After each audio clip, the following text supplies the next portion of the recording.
they state that the breakdown, of course, of the Muslims is basically 96% and is only 3.6% Christians.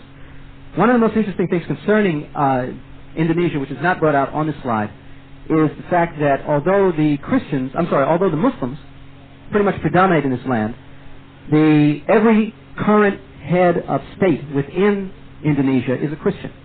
And that's not by accident. In fact, it goes on to state here in terms of their prayer points, and notice how subtle they are in respect of it. They say, pray that the government will promote the development of a pluralistic nation. In other words, i.e. interfaith. He said, in which all religions have full freedom of worship. In other words, if they're basically trying to say that if the Muslims, you say, will not become Christians, then at least turn them to some sort of shirk. Let them give up their Islam. It says, pray for the process. It says, pray that the process of modernization will not destroy traditional family life, and so on. Point number 6, it says, pray that the rise of Islam will be countered with the truth of the gospel.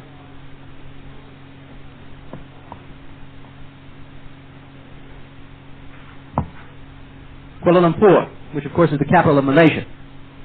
Now, as you saw in the video where the man was stating how he has this church, of course, in Kuala Lumpur, and as I stated previously that it is illegal, of course, to do missionary work, of course, in Malaysia. In fact, they even pointed out here. It says that the government has closed the doors for Christian outreach to Malays, but there are no restrictions on witnessing to non-Malays. In other words, you can give dawah, let's say, to Buddhists and Hindus, but just don't give it to Muslims, or else you'll go to jail. It said it is illegal for anyone to proselytize the ethnic Malay. It says for Christian, and then it goes on. Anyway, it says here that pray for unity in the church despite persecution, and that God would strengthen the pastors and the leaders.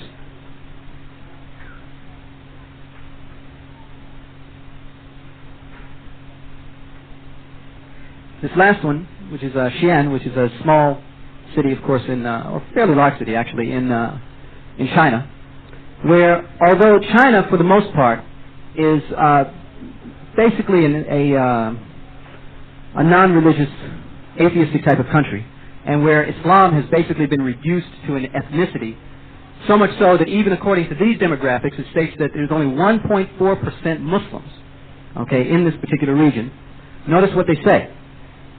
They state here, point number 5, pray that the city's Muslim quarter might be reached with the gospel. Now, why is it, in a country which, according to their demographics, is overwhelmingly non-Muslim, why is it that the Muslims only occupy just a little less than 2% of the entire population? Why is it that they're going to specifically make this a particular point? Point number it says the Nestorian tablet, the record of Christianity's introduction to China in the 7th century, is housed at the Provincial Museum. Pray that this stone would speak prophetically to the people regarding their Christian heritage. In fact, what I didn't bring, mashallah, was to really show how false some of their statements are, is some of the currency that I brought back with me from China. Because on the currency itself, you will find that at one point in Chinese history, that of course they had a large number, of course, of Muslims that were there. Even to this very day, you will find in China, on Chinese money, currency, you will find Arabic script written right at the bottom as being amongst one of the official languages within China. And in fact, on one of their currencies, they even show the picture of a Muslim, a bearded Muslim, which is a lot more than I can say for some money that one might get, let's say, from some of the Muslim lands. The last thing, and this of course is just a side point, but it just goes to show the organized manner in which this entire move is financed and of course organized, is showing literally how a lot of companies, for example, have stood behind this global missionary effort. And in fact, when you see this, you'll probably be very shocked because of some of the names will be very familiar to you. And these are some of the major companies, many of whom we are very familiar with, and some of them, just to read off a few, we can see, for example, Kraft, of course, yes, Microsoft, exactly, Pepsi-Cola, Philip Morris, Sara Lee, and so forth. United Technologies, Unisys, and so on. The point is that all of these companies basically donate a portion of their annual budget to this global missionary effort. And of course, we can see that this is something that, yeah. So, with that, inshallah, I suppose we can get back to it, inshallah. Yeah. That at least yeah. Inshallah, actually, brothers, for those brothers today who were interested, personally, my own feeling is that you don't really, let's say, get this particular book. And the reason why is because of the fact that they generally ask for a donation for it, or they generally charge a price for it. And to get a large number of brothers to say to be doing that, you'd literally be supporting their effort. So that would be just my own suggestion. Now.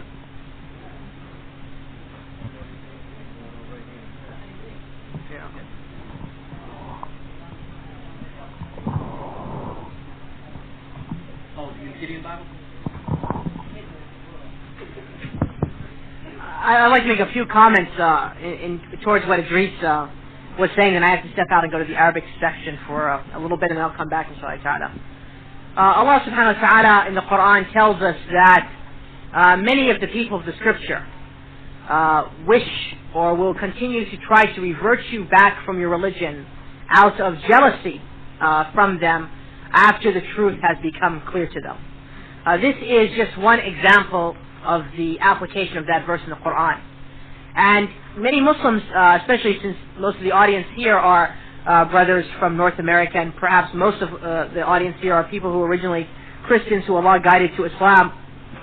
Many of you might say, well, what is the importance of this topic to me? As I said initially, that we are one ummah, and that this is attacking our brethren and sister, and so therefore it is an attack against us. Moreover, that because of the spread of Islam in North America, in the last 2 or 3 years, already 3 or 4 books have been written for Christians organizations in order to spread Christianity amongst Muslims. And they've targeted basically 2 groups. They've targeted those Muslim immigrants who come to this country. You might know, and most of you might have seen, that most of our brothers who come to this country, with the exceptions of the students and the professionals, most of them are men and women of limited means and limited education. And as a result, therefore, they fall prey to much of this because they are in themselves unknowing of Allah's religion, and many of them at the same time are also, due to the poverty and the circumstances they live in, are under pressures which might make them open to these groups.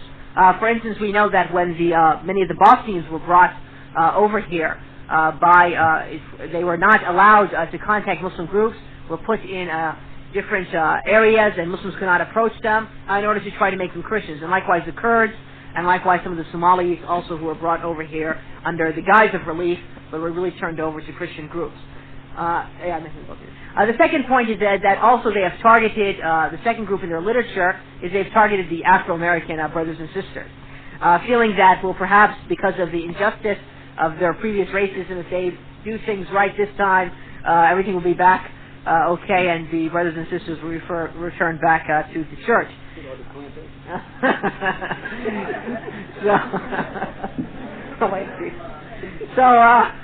However, they'll singing sweet low, low sweet cherry. However, though, and this can be seen clearly in some of the movements, which probably Brother Idris has a specific lecture for concerning tomorrow, in some of the interfaith arguments which is being spread, and in particular amongst Wahid Muhammad's community, where they've opened the church for them and have really put these brothers and sisters under a great danger of losing their Islam under the guise of interfaith, and Allah really knows what their true intentions.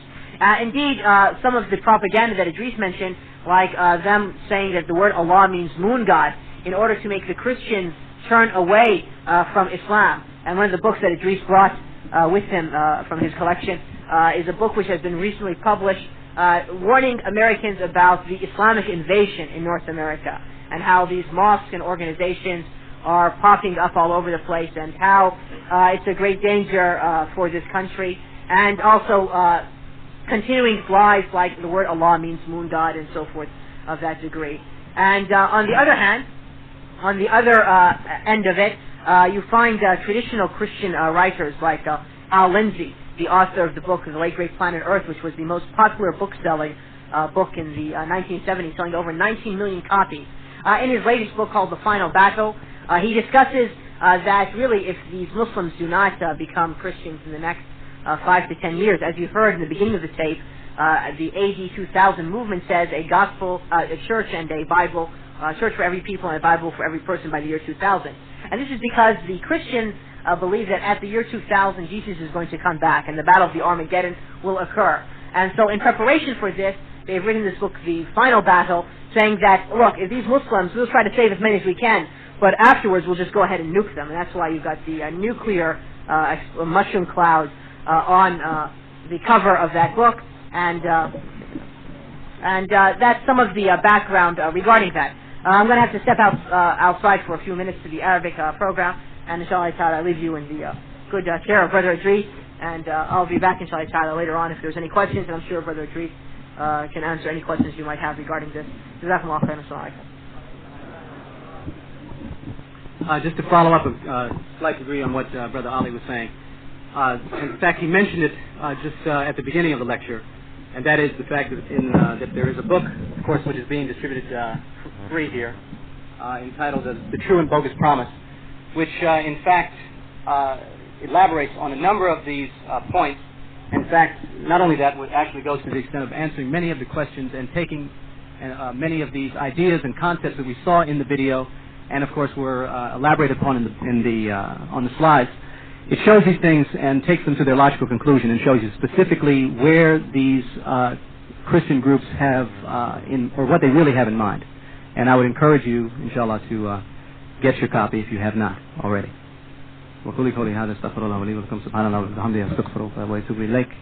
I suppose we will take a few questions and until Ali returns, inshallah.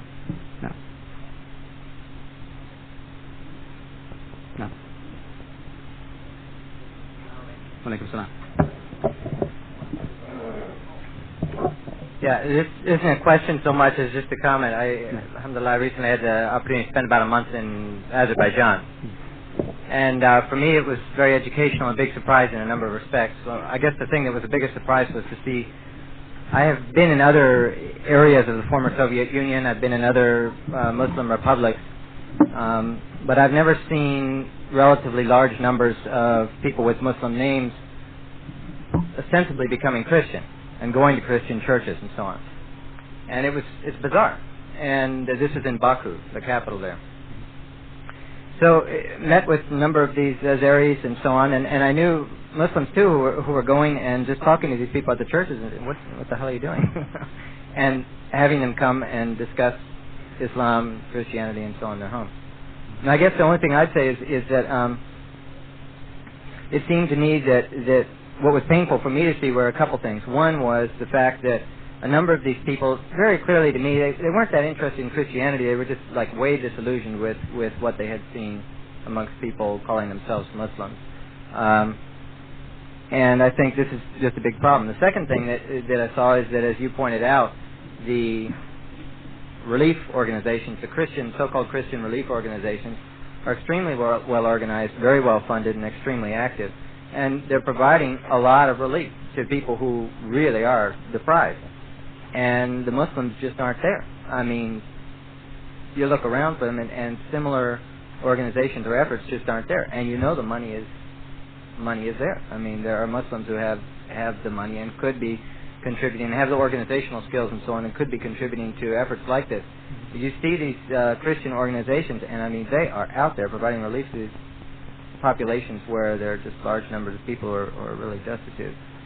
So, I mean, to me, I must say the reaction is I don't feel like, I feel like we have to kind of concentrate on just getting our act together. I mean, it's not, to me, one thing I feel I've seen too is if a Muslim understands almost anything about Islam, then they're effectively immunized against these missionaries and so on. But on the other hand, the people have to be there. And then lastly, there was clearly a great deal of bitterness amongst the people against certain things, like Iran, for example. In the case of Azerbaijan, Iran's role with Armenia in the recent war, etc.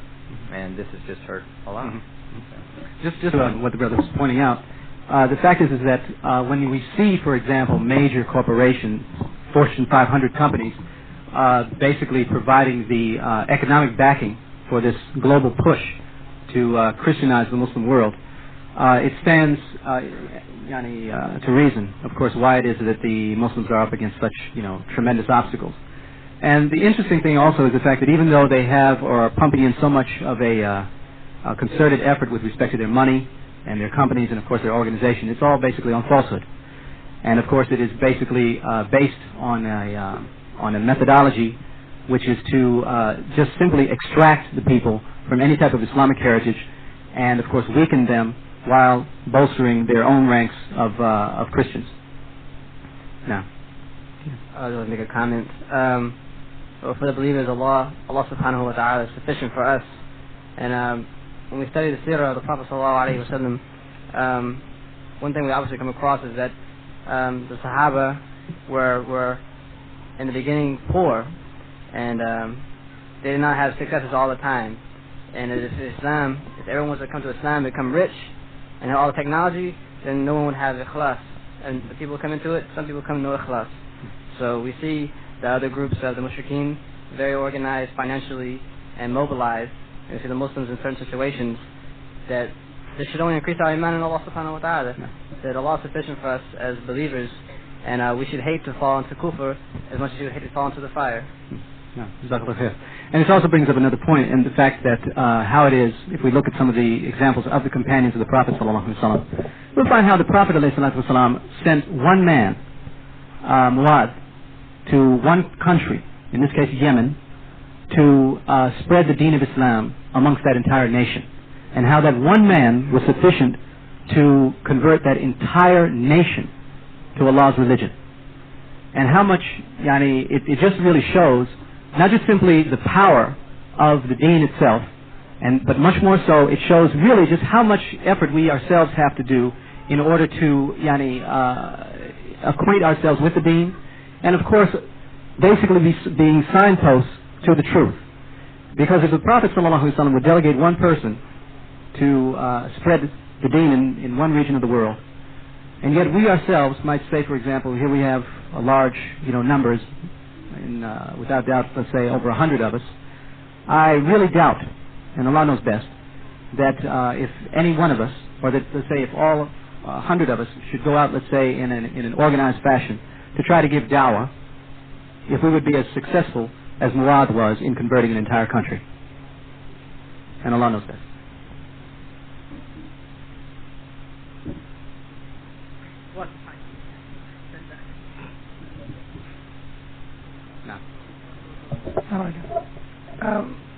First, I think this film was not by Christianity against Islam. It was by Christians against Muslims, right?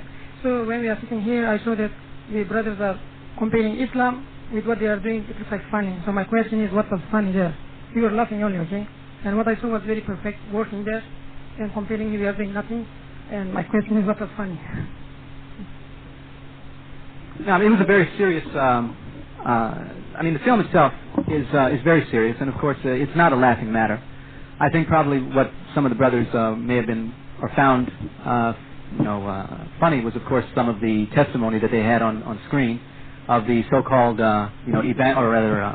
these converted Muslims, or the one, for example, the man who, as they said, for security reasons, they said decided to cover his face, and of course, the woman who was there who also decided to cover her face, probably for the first time in her life.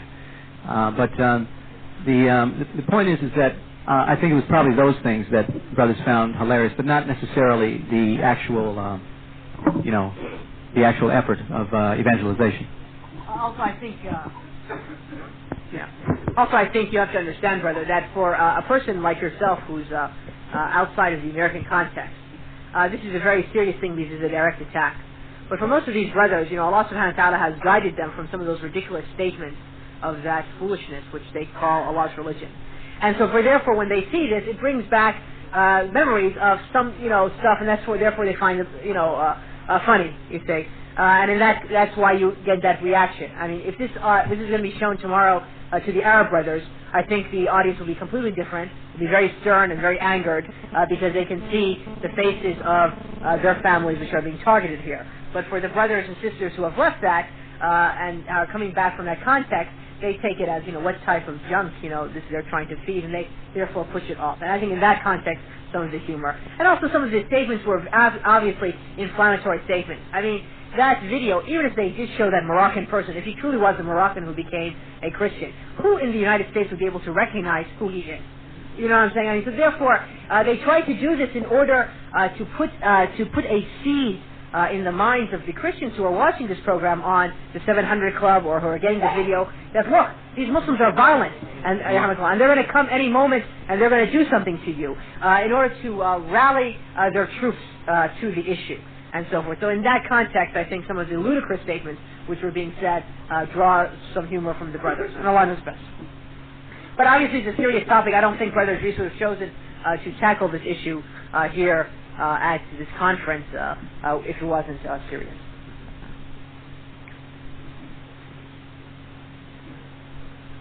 Okay. There's some good questions here which, and perhaps it should be left for Brother Jamal in the fifth session tomorrow. We want to try to, exhaust this topic first, and then we can go on, inshallah, to other topics. Yes, Jazakallah, Brother Idris, for your lecture tonight, inshallah. Just to make a comment about what you said about the interfaith movement. I'm from Atlanta, Georgia, and there's a group of Muslims in Atlanta to show you the dangers behind this type of movement you were speaking about in your talk, is that once every month they have Christians come in the masjid and they present to the Muslims Christianity. The Muslims ask them questions, and then later on the Muslims go to their church. The Muslims tell them about Islam, and the Christians ask them questions about Islam, and they call this like an interfaith. And it's gotten to the point now where I could go to that particular masjid in Atlanta, Georgia, and brothers will actually argue with you whether the Christians or Jews are kuffar or not, or argue with you or whether they will be in the Jannah or not, or argue with the fact that we should really call them kuffar, ahl kitab, or whatever. So, just to reiterate what you were saying, it's very dangerous. And if we allow the Muslims to keep doing this, this will plant seeds in the man of the Muslims to the point where, and incidentally in the same masjid, Muslim sisters had married Kafir men inside that masjid.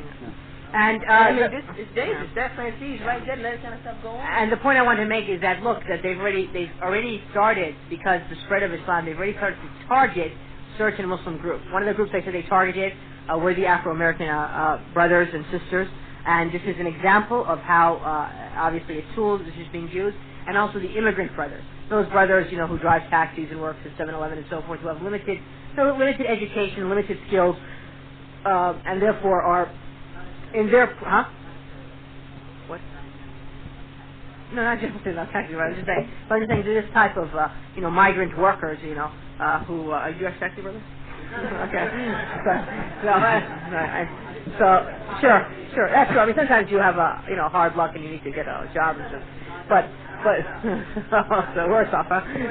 Maybe as a result, they target these groups because they feel that they can be more effective in spreading da'wah. And on the same side of it, on the other side of the coin, right? They are implanting the American psyche with books like the Islamic Invasion. There is no invasion going on.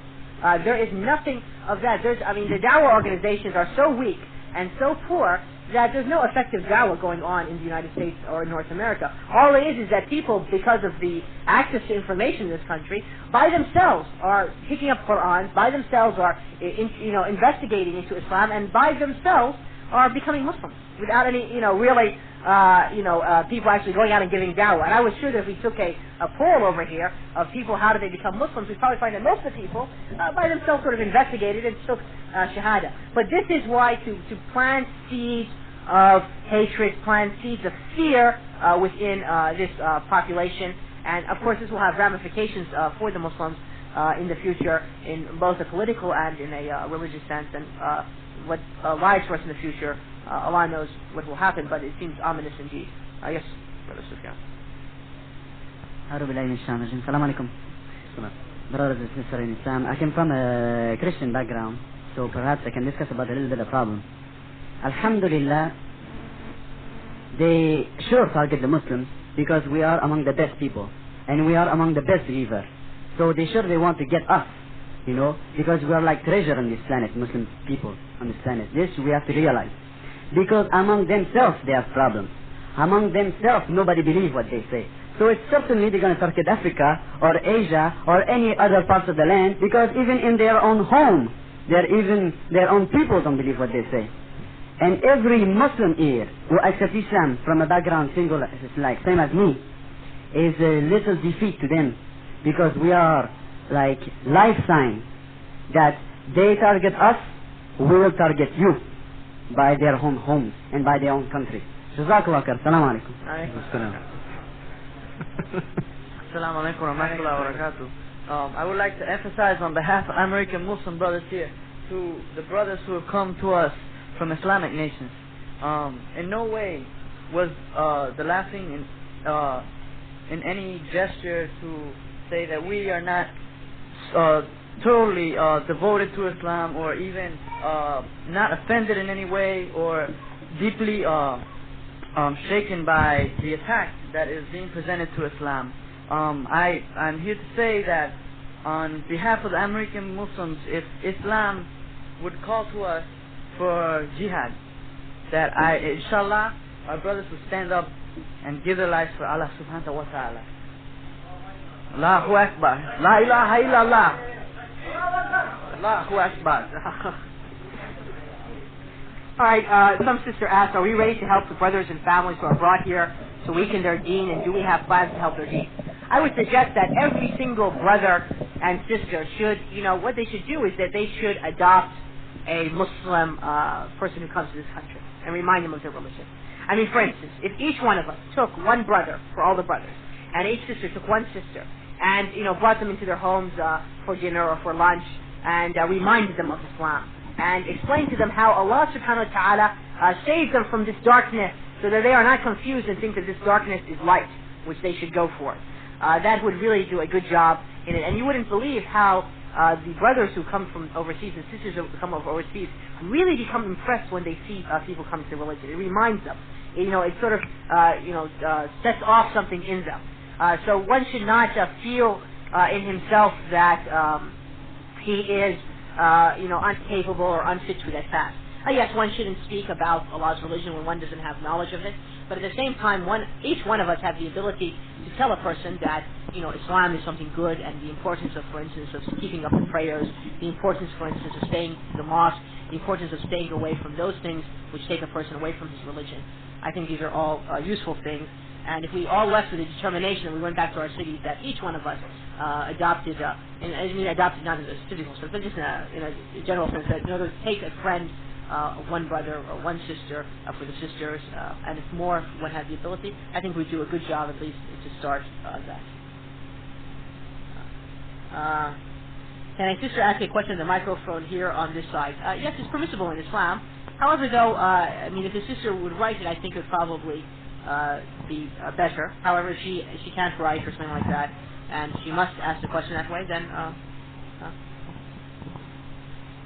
then that's okay. But I would prefer that we close this door and not open it up. So maybe the sisters can help write down her question for her if she has trouble writing. No, I don't. I'm trying to avoid the issue. Okay, yes, Brother Musa. Assalamu alaikum.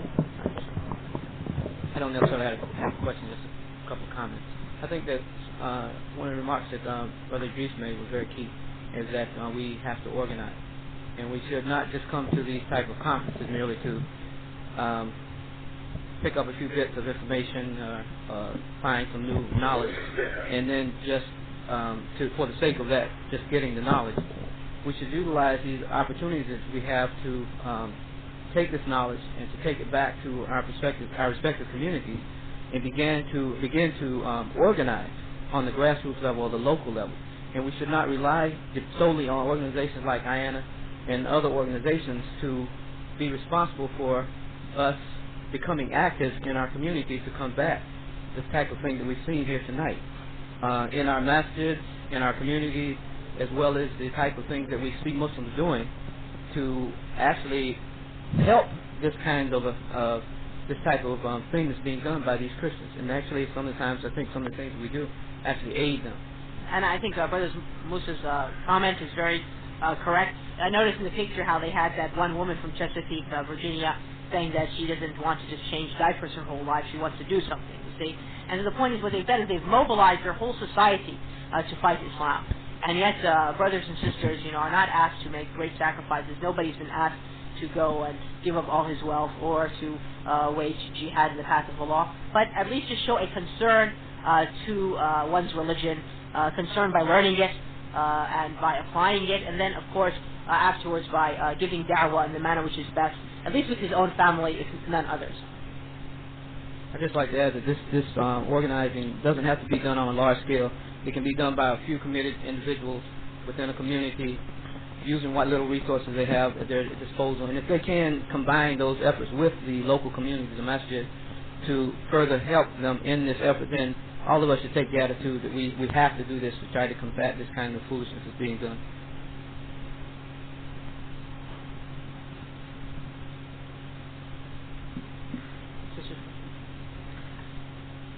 Okay, Assalamu alaikum wa rahmatullahi wa barakatuh, brother.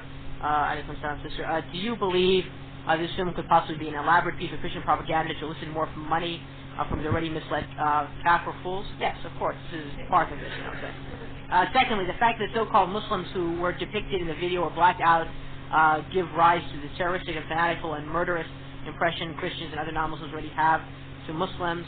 This tactic is very typical of the Kufr CIA Christian alliance. Do you think that this could also be a possibility? CIA Christians have always worked together for money and power. We don't need to go far in very elaborate in these matters. Without doubt, the policies of these Western nations fit with these missionary groups. Obviously, when these people of the lands are Muslims, they are less inclined to be receptive to the political desires and the political machinations and the political aims of Western countries. So therefore, throughout history, Western powers have always allowed missionaries to go in first in order to sort of set the way for their political agenda. This was done 100 years ago in the colonial age, and it's still done today. However, though, at the same time, let us not read into these things more than there is, okay? We have in front of us just a number of Christian organizations who have set up this program to aim at evangelical work amongst the Muslims. And so therefore, I think if we just try to focus exactly what's being portrayed, we can better deal with it than to try to interpret into it what might or might not be in there. Inshallah, just ask two questions, inshallah. One comment and a question, inshallah. Just a side note what I said earlier to let the brothers and sisters know, as far as the marriage of the Muslim women to the kafir men, I didn't witness it myself. So I just want to just clarify that. But I have known people who are in that particular community or that particular thinking that have allowed their daughters to marry kafir men. So, mashallah. And no, go ahead.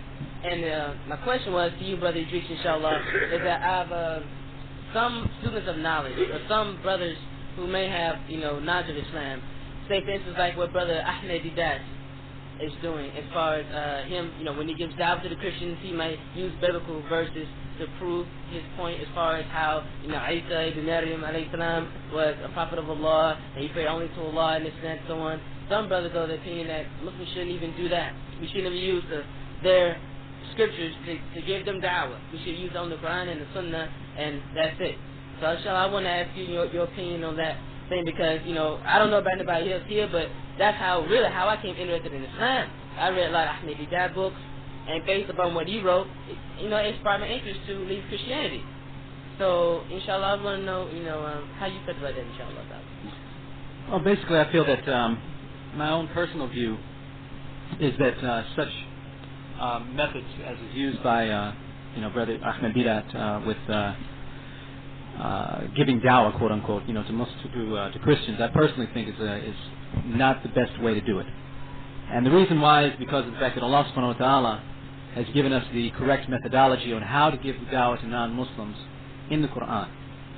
And I really don't believe that it is beneficial, let's say, for a person to, say, read a lot of the books of the people of bid'ah, unless you yourself, let's say, are going to use it maybe as an additional proof, let's say, against them. In this case, let's say, Allah subhanahu wa ta'ala, you see, because for the most part, you find that the Christians basically don't know that much about Islam. They really don't know, and the fact is that they will probably rely upon books, like this, in order to get their information, which refers to Allah as being the quote-unquote moon god. Okay, and so it is upon us, really, in order to explain to them what Islam really is. And not only that, but also to teach them, for example, that the Creator, the Sustainer, and the Giver of life and death is, of course, Allah. And this is something that no Christian will deny. And the fact is if they understand that the one who made them, the one who created them, and the one to whom they will return to when they die is Allah, then you have to take it to the next stage, which is basically, why don't you worship Him? Because obviously they're going to argue, well, we do worship Him, but what they do worship, of course, is what they perceive to be His Son, and they turn all of their worship to Him and say that you have to seek your salvation through Him. Well, this obviously, of course, is an incorrect concept, because as Sheikh Jaffa was pointing out yesterday, I think it was earlier today, where he said that if you do believe that Jesus is the Son of God, you will go to hell. You see.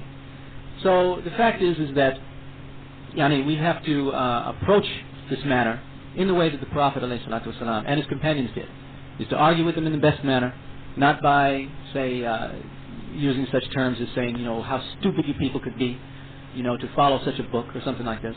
Although there may be, let's say, certain specific times when that approach may be necessary. In the general sense, one should not use that approach, because all you're going to do is make the person get defensive, and of course he's going to be more rejectful of your message. So, whereas Allah Ta'ala has encouraged us to argue with them in the best way possible. So this is the way in which you wish to try to convert or change their hearts in order to turn and incline towards the truth. Yeah. All right, the sister asked a question. Has there been any contact with their 1040 headquarters to at least address their blatant obvious lies? 1040 is not a headquarters. It is the 1040 means that the 10 to 40 latitude on the earth. So it's not a headquarters, and that's what they meant. It didn't mean the Islamic religion. They just try to give it some sort of catchy phrase. To address their lies, even if they do not recall all of their literature and convert to Islam, at least they are aware that we as Muslims are not only involved but peaceful and learned. I wish that this was a useful technique. I have my doubts. I'm not saying that nobody shouldn't write them if they felt that this is a way to address them. But I think usually that these Christians who are on the evangelical trail are so fanatic and so closed-minded that they really do not want to actually discuss the matter in a very intellectual or in a very searching the truth of the matter. And that's why they can fabricate stories that Allah means the moon god and that means Muslims worship the moon. I mean, what type of ridiculous matter is that? And likewise, that is why they also do tactics like lie to Muslims. Like, for instance, during the Gulf War, many American troops were passing out copies of the Bible, telling the Bedouins that this was a copy of Riyadh al-Salihin, you see, and so forth. Because people who are illiterate and would not know the difference might then say, okay, this is Riyadh al-Salihin, it's a copy of Hadith. He might take it, it's really a copy of the Bible in Arabic. You see how the trickery and the treachery is being done. So I don't know how really effective that would be. However, though, if somebody felt like writing, they should go ahead and just do it. So. Just to further comment as well, I once was in Bahrain some years ago, and Bahrain has the distinction of being the only, or I should say actually the first, Arabian Gulf country which had a Christian mission which was established within it at the beginning of the century. It's called by the Samuel Zwemer Institute, which is located in California. And I spoke to a brother who actually went, because they, even to this very day, have a church which is a hospital, which is set up there. And he told me that within that hospital, he said they have copies of the Bible written in Arabic, but the thing that they do is the type of printing and binding that they use on that copy of the Bible. He said because if you were to place it next to the Qur'an, you couldn't tell the difference just at a glance. He said because they deliberately use the same type of print and printed in the same way so that visually it gives the impression that this is Kitabullah. So this is another part of this type of intentional deception that they use in order to snare people. We're going to take the question from the brother, and then we have one question from the sister. And then I guess we have the marriage ceremony. We need to close down. Assalamu alaikum wa rahmatullah. Jazakallah khair, Sheikh. First of all, my name is Hashim. I'm from Durban. I welcome you all and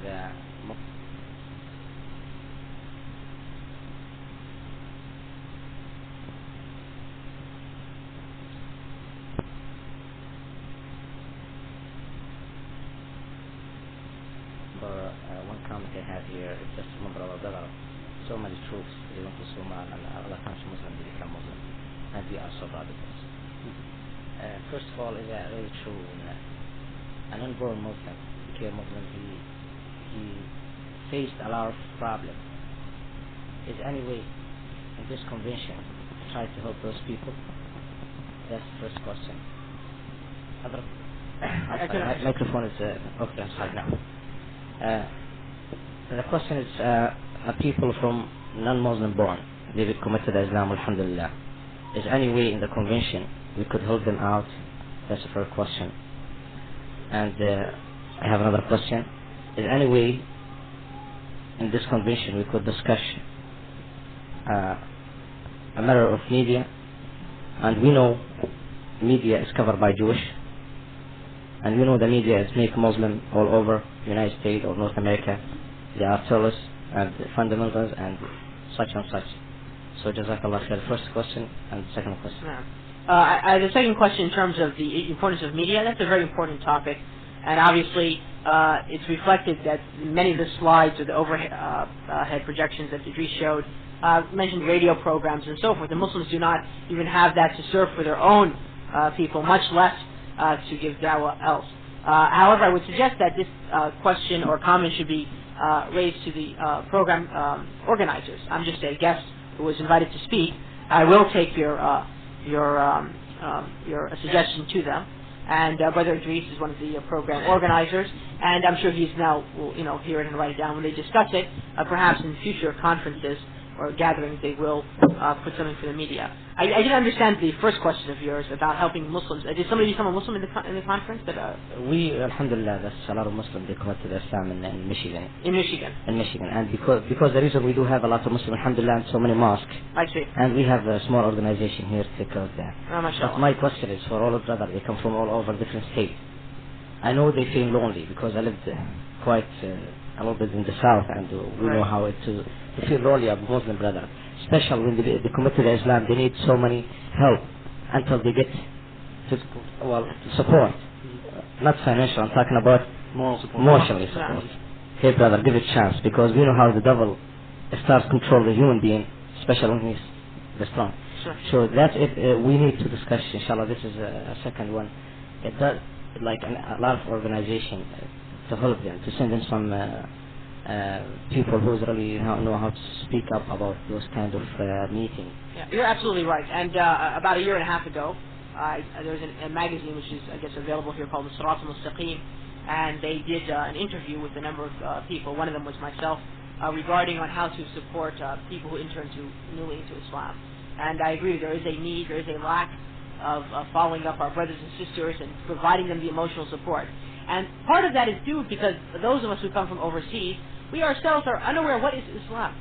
And so therefore, since we really don't know what is Islam, we don't know how to tend to the needs of those who come into Islam. Likewise, many of us are not interested in Islam.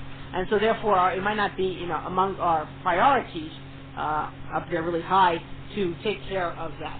So I believe if we were the immigrant brothers and sisters, we educate ourselves to realize the importance of Islam and understand what is Islam, then this will result in the action which is required and which you accurately pointed out, without doubt. We have a question here from a sister, which says, yeah, right. And inshallah, this will have to be the final one because we do have a marriage waiting for all of us. Read that in one moment. It says here, I watched a program on TV about how Christian organizations in the United States are organizing mass prayer groups with the Jews in Israel in response to Jerusalem being given back to the PLO. He said, could you explain how this will affect the Muslim community? Well, that's what the question of course. I mean, this is, yeah. I mean, it's true. It has not happened, but just for the question of course. Yes. The response to that is explained in complete detail, in fact, in the booklet, as I was mentioning at the beginning, The True and Bogus Promise by Sheikh Safar Hawali. And in fact, one of the points, this is a side point, as to why Sheikh Safar himself has basically been jailed is because of this same issue that was raised in this question with respect to him stating that the Islamic world, of course, is the target of a new crusade. And, of course, a lot of it is tied, of course, with this new global effort in order to defend the quote-unquote State of Israel. Yeah. And, of course, the book is free now in the book section. Okay, I think with that, because the brother is eagerly waiting to get married, and I think all of us might appreciate the predicament he's in. So I think we need to bring an end to this lecture. We thank the brothers and sisters for patiently waiting for us to start it off, and for your excellent questions and comments. سبحانك اللهم وبحمدك أشهد أن لا إله إلا أنت أستغفرك وأتوب إليك والسلام عليكم ورحمة الله وبركاته.